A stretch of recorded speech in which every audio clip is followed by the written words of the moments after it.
Honorable, Happy Morning Show. Hello. Honorable. Hello. Good morning. Yeah, good morning. How are you? We are doing quite well. But Honorable, thanks for accepting to speak to us on the Happy Morning Show this morning.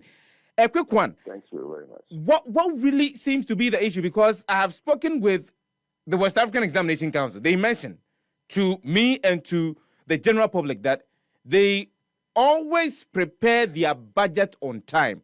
They meet with stakeholders just like yourself, the Committee on Education in Parliament. They try as much as possible to ensure timelines are set for disbursement of monies that they have requested for.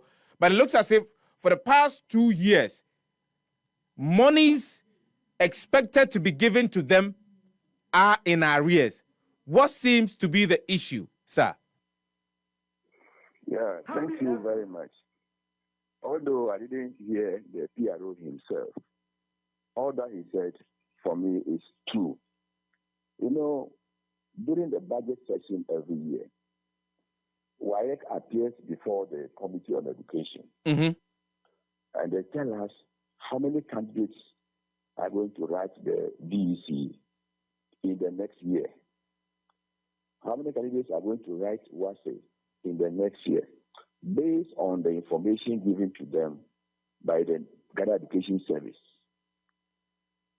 Then we sit down with them again, how much they are going to charge per candidate for the BCE or the WASE. So when that is agreed, then you multiply it by the number of candidates. Then you arrive at the figure. Now, registration starts in October. And then by November, the registration should be over.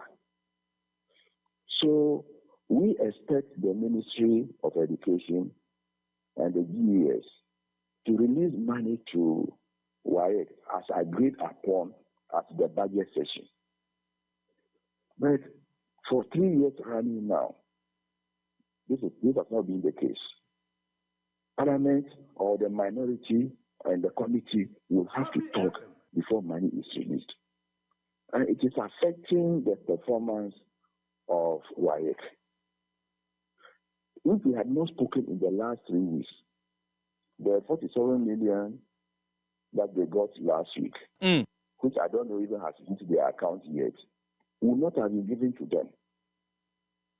Because the Minister of Finance doesn't care about anything these days. So WAEC met us in Kufigwa in the first week of this June and told us their challenges. That if the committee did not come in, they will not be able to conduct the BEC next month.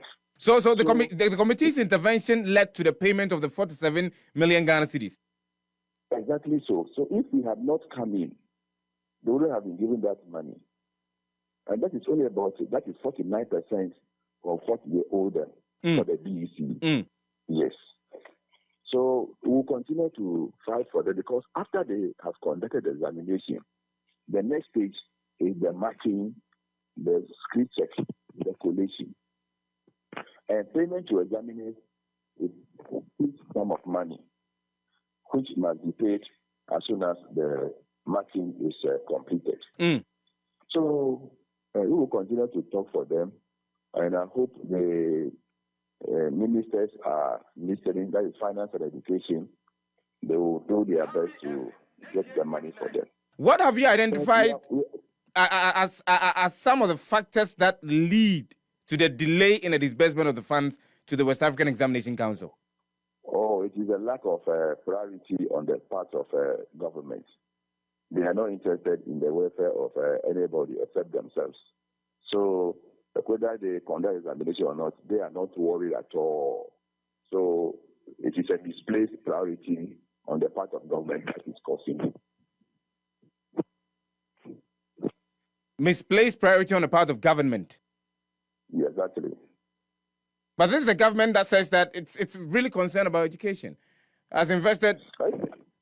Yeah, Yeah, but if you are concerned about education, why can't you release money on time for activities that are to be conducted by the Ministry of Education?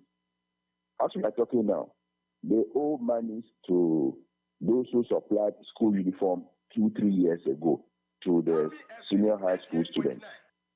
They owe money to people who supplied textbooks to senior high schools. They owe people who supplied furniture to senior high schools. So what are you trying to say? If you prioritize education, that is not what you should be doing. They owe people who supplied food items 2 years ago.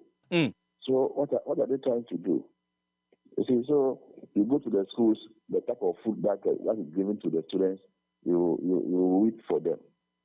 So they have not prioritized education. They prioritize themselves more than any other thing or any other person in this country. I like dealing with a bit of figures, because if you look at the 2024 budget statement and economic policy of the government, I mean, we allocated about 14% of budgetary allocations to education. So these payments should not be a problem at all for the government.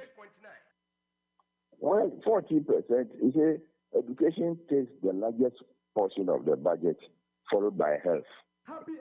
So if you know that this is why don't you cut your expenditure, reduce the government expenditure, and make sure that you make money available to the agencies that matter very much.